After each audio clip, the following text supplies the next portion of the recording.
இப்போ நீங்கள் இன்குபேட்டர் வாங்க வந்துருக்கீங்க, எதை பார்த்து வாங்க வந்துருக்கீங்க? இப்போ வணக்கங்க. இப்போ நான் வந்து உங்களோட வீடியோ வந்து இன்ஸ்டாகிராமு, ஃபேஸ்புக்கு, யூடியூப் எல்லாத்துலேயுமே பார்த்தேன். இன்குபேட்டர் வந்து தரமான முறையில் வந்து நீங்கள் செஞ்சு கொடுக்குறதா வந்து இருந்துச்சு. அது மாதிரி நிறையா பேரோட வந்து கமெண்ட்ஸ் வந்து நல்ல விதமாக கமெண்ட்ஸ் பண்ணியிருந்தாங்க. சரி, ஏற்கனவே வந்து ஒரு நிமிஷம் இருங்க.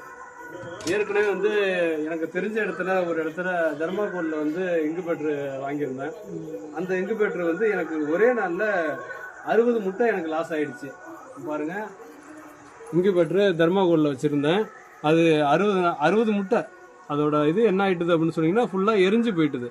அது சரியான முறையில் எனக்கு தெரியல. அப்படியே அதுக்கப்புறம் உங்களோட வீடியோ பார்க்கும்போது சரி தரமான முறையில் இருக்குது அப்படின்னு சொன்னதுனால என்னோட நண்பருக்கு ஒருத்தருக்கு நான் ரெக்கமெண்ட் பண்ணியிருந்தேன். அவர் வாங்கிட்டு வந்து 95% வந்து ஹேச்சிங் நல்லா பொறிப்புத்தன்மை நல்லா இருக்குது அப்படின்னு சொல்லி அவர் எனக்கு சொல்லியிருந்தார். அவர் சொன்னதும் சரி நானும் நேரில் போய் பார்த்துருந்தேன். அவர் 50 முட்டை வச்சுருந்தாரு. 50 முட்டையில் வந்து 46 முட்டை கருக்கூடி குஞ்சு பறிச்சுது அப்படின்னு சொல்லியிருந்தாப்புல. அது மூலயமா தான் இப்போ அடுத்தது இப்போ எனக்கு சொந்தமாக நானும் இப்போ எனக்கு ஒன்று வாங்குறதுக்காக வந்திருக்கேன். நீங்கள் கொடுத்ததெல்லாம் ரொம்ப சந்தோஷம். எனக்கு ரொம்ப மகிழ்ச்சி. பண்ணுங்க, அடுத்தடுத்து வாங்குறதுக்கு ஃப்ரெண்ட்ஸுக்கு ரெக்கமெண்ட் பண்ணுங்க. கண்டிப்பாக ரொம்ப நன்றிங்க.